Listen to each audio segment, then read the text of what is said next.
is, as we all know, the third terrorist attack Britain has experienced in the last 3 months. 2 weeks ago, the Manchester Arena was attacked. At the same time, the security and intelligence agencies and police have disrupted 5 credible plots. The recent attacks are not connected. But we believe we are experiencing a new trend in the threat we face, as terrorism breeds terrorism. Joining us now is Dr. Ariel Cohen, a senior fellow at the Atlantic Council. Dr. Cohen, thank you so much for being here. I want to start by getting your thoughts. What came to mind when you first heard Prime Minister May? She also said that Britain is too tolerant of extremism. I agree with the Prime Minister. Britain was the breeding ground for Islamist, most radical ideologies and organizations since the 1990s. They tolerated way too long people who openly stated that they want to convert the British into Islam and impose the Sharia for Britain. That there were demonstrations in London that I saw with my own eyes with the slogan Sharia for Britain.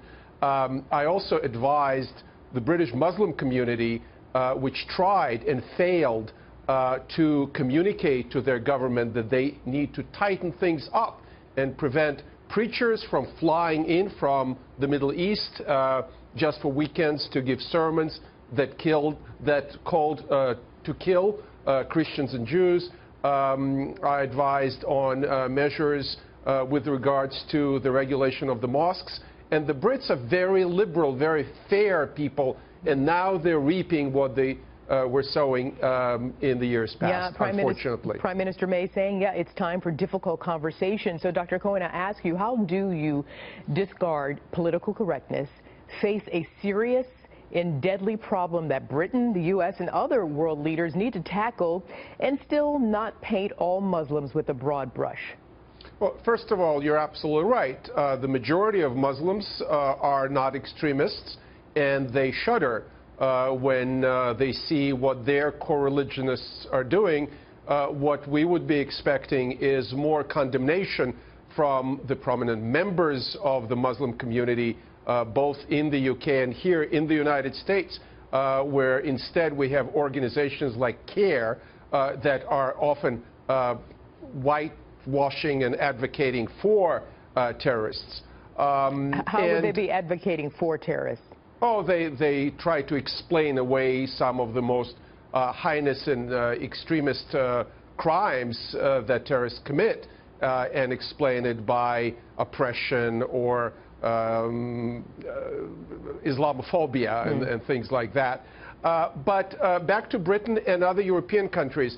First of all, in Europe, there is a breach in counterterrorism measures, because what we see in Britain is very good police work, which is reactive, not preventive.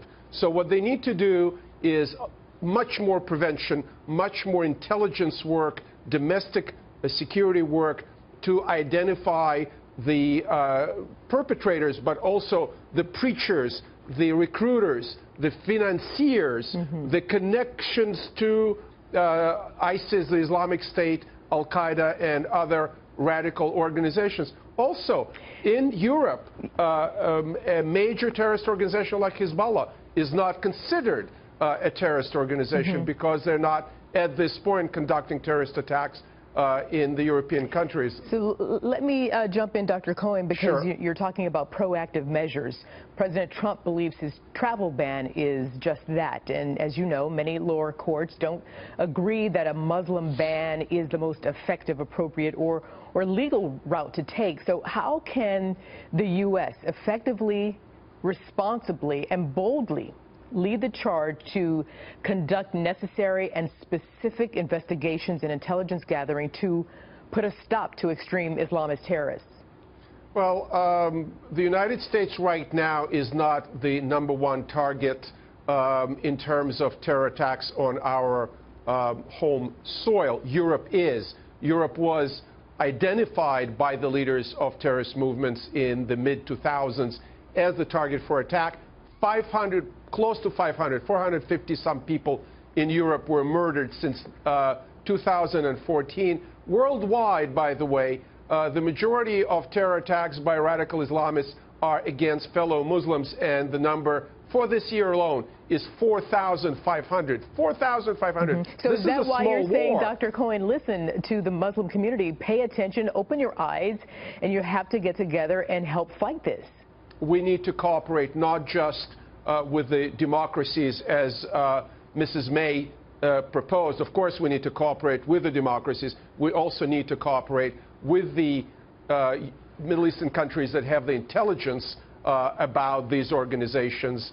And are those countries, first of all, what countries are you talking about, and are they willing to share intelligence information? Absolutely. They are willing to share, and they do cooperate. Countries like Egypt, countries like Morocco, countries like Gulf states, United Arab Emirates, and others, Bahrain.